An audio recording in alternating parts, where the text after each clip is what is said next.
lá, então. Eu preparei um Prezi para vocês.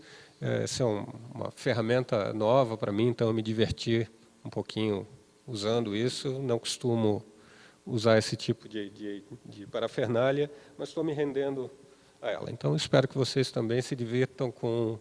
Quem não conhece aqui o Prezi, um programinha muito bacana, se divirtam com o aspecto físico aqui da apresentação.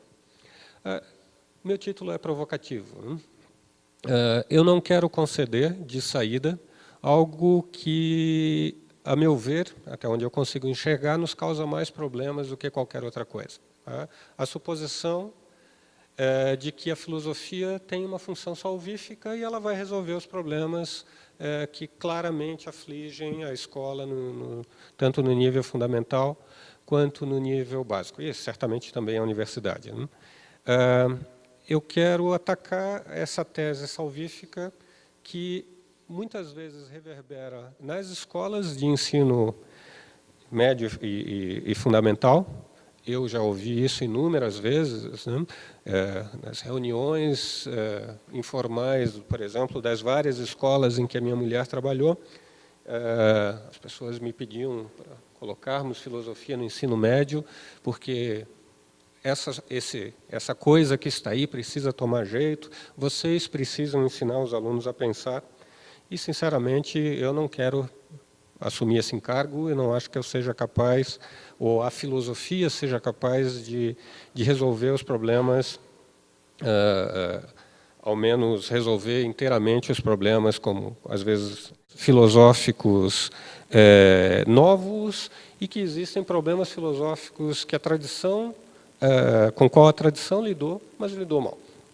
E que nós retomamos com ferramentas que nós fomos estabelecendo ao longo da história da filosofia. Ferramentas que não estavam disponíveis num certo momento da história da filosofia. Lembrem, eu sou engenheiro. Eu não construiria porque eu não sou capaz, mas se eu fosse um engenheiro civil, certamente eu não construiria um prédio como esse aqui.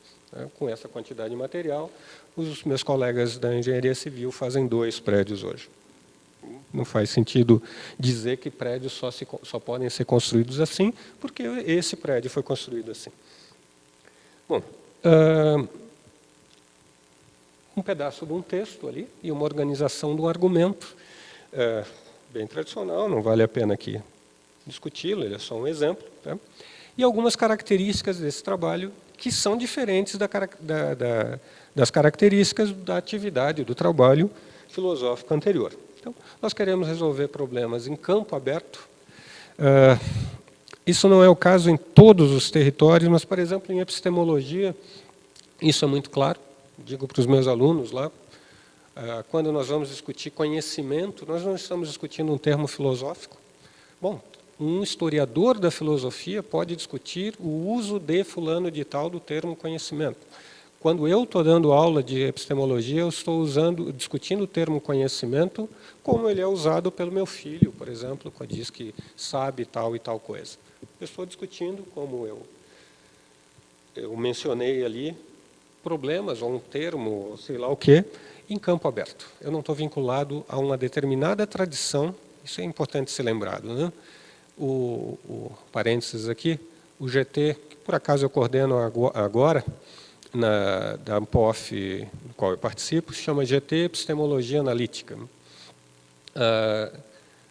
Quando nós criamos o GT, a discussão era, a primeira discussão, obviamente, uma discussão de analíticos, a primeira discussão era qual seria o nome da coisa. E algumas pessoas diziam que o nome do GT devia ser epistemologia, por uma simples razão. Não existe epistemologia hoje que não seja analítica. Bom, isso pode soar preconceituoso, né? É menos preconceituoso quando o que está em jogo não é a defesa de um determinado território, de uma determinada tradição ou de uma determinada posição. O que está em jogo aqui é o seguinte: bom, o que nós fazemos no GT? Nós discutimos uma série de problemas, como, por exemplo, a análise do conceito de conhecimento. Se o suposto conhecimento faz bem para a humanidade ou não, não é um problema epistemológico, não é um problema de ética, ou de sei lá o que é. Né? Então, não nos interessa aqui. Muita gente nos envia trabalhos em epistemologia, que supõem que são epistemologias, para congressos ou para a própria Impof, e a gente devolve dizendo, desculpa, vai lá para a ética, vai lá para outro território, porque aqui a gente só faz isso. Eu não consigo entender, eu consigo entender o trabalho do historiador, certo? Que vai lá, algum autor, não sei quem, estou inventando isso, na sua obra importantíssima, usa o conceito de conhecimento como equivalente ao conceito de dúvida. E um historiador vai lá fazer um trabalho sobre isso. Beleza. Talvez isso tenha algum valor historiográfico, resolva alguma questão historiográfica. Como eu falo português, e na língua que eu falo, conhecimento e dúvida nunca são sinônimos, né? Pelo contrário, meu filho, eu acho que meu cachorro, se falasse português, saberia que eles não são sinônimos, eu não dou bola para isso. Eu não dou bola para isso como tese.